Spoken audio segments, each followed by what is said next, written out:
नाज़रीन, पिथोरो में government boys primary school में मञता अवार्ड प्रोग्राम कोठायो वियो। तफ़सील ॿुधाए रहियो आहे ग़ुलाम क़ादिर आरी सर। पिथोरो भरिसां गवर्नमेंट बॉयज़ प्राइमरी स्कूल हाजी बादल खान नोड़ी में क्विज कॉम्पिटिशन ऐं पिथोरो मञता अवार्ड के हवाले से मास्टर अब्दुल रज़ाक नोड़ी की मेज़बानी हेठि एक पुरवकार तकरीब कोठाई वई, जंहिंमें मेहमान खास मैडम सायरा सलाउद्दीन पंवर हुई। उन मौके ते स्कूली शागिर्दनि में तकरीरी मुक़ाबलनि सां गॾु क्विज कॉम्पिटिशन मुक़ाबला पूर्ण कराया विया। तकरीब में शरीक थियणनि जो चवणु हो त ॿारनि जो टैलेंट है वो तमाम बेहतरीन ॿारनि जो, ऐं ॿारनि में इहो कॉन्फिडेंस ॾिसी तमाम घणी ख़ुशी थी। महसूस थिए थो त असांजी सिंध जे ॿार जेके उन्हनि में कंहिं भी किस्म की का कमी कोन्हे। जस्ट नीड है उन्हनि खे हिकिड़ी सुठी सपोर्ट जी, एक सुठी गाइडलाइन की जरूरत है। तालके उमरकोट जो बाराड़ी जो गोठ बाराड़ी जी स्कूल में तमाम जबरदस्त को करिकुलर एक्टिविटीज़ हैं जो भी स्टूडेंट्स विच में वो ॾिसी करे यकीन कयो तो माना हिकिड़ो ॾाढी ख़ुशी थी तो ये प्राइमरी लेवल जे जेके तमाम मासूम ॿारनि जी तकरीर उन्हनि जी टेबलोज़ या उन्हनि जो सो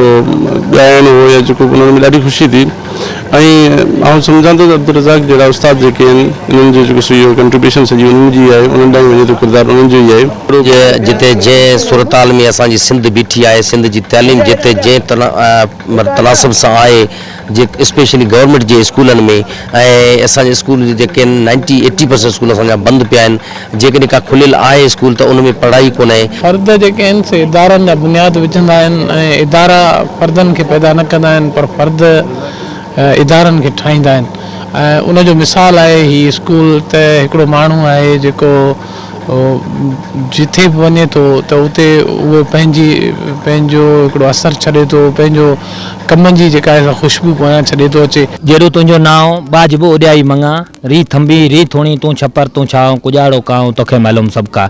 अॼु हिते GBELS हाजी बादल नोड़ी में जेको ही शानदार प्रोग्राम रखियो वियो, उनजो जेको ऑर्गेनाइज़र हुअसि उहो आऊं हुअसि। मूं ही जेको आहे हर साल इहो प्रोग्राम आऊं रखंदो आहियां, जंहिंमें हिन इलाइक़े जे जेके भी शख़्सियतूं आहिनि जेके हिन इलाइक़े जी भलाई लाइ पाण पतोड़ी रहियूं आहिनि, उन्हनि खे उन्हनि जी मान में हिकु शानदार अवार्ड तकरीब रखी वेंदी आहे, जंहिंमें असीं उन्हनि खे अवार्ड ॾींदा आहियूं, उन्हनि जी मञता तौर उन्हनि खे अवार्ड ॾींदा आहियूं। प्रोग्राम में शरीक थियण जो चवणु हो त स्कूलनि में निसाबी सरगर्मियुनि सां गॾु अहिड़ा प्रोग्राम पूर्ण कराइण जी सख़्त ज़रूरत आहे। आख़िर में प्रोग्राम में शरीक थियण मौजूद मेहमाननि खे सिंध जी सकाफ़त अजरकनि जा तोहफ़ा पूर्ण पेश कया। कैमरामैन असद अली सुमरो सां गॾु ग़ुलाम क़ादिर आरी सर, आवाज़ TV न्यूज़, पिथोरो।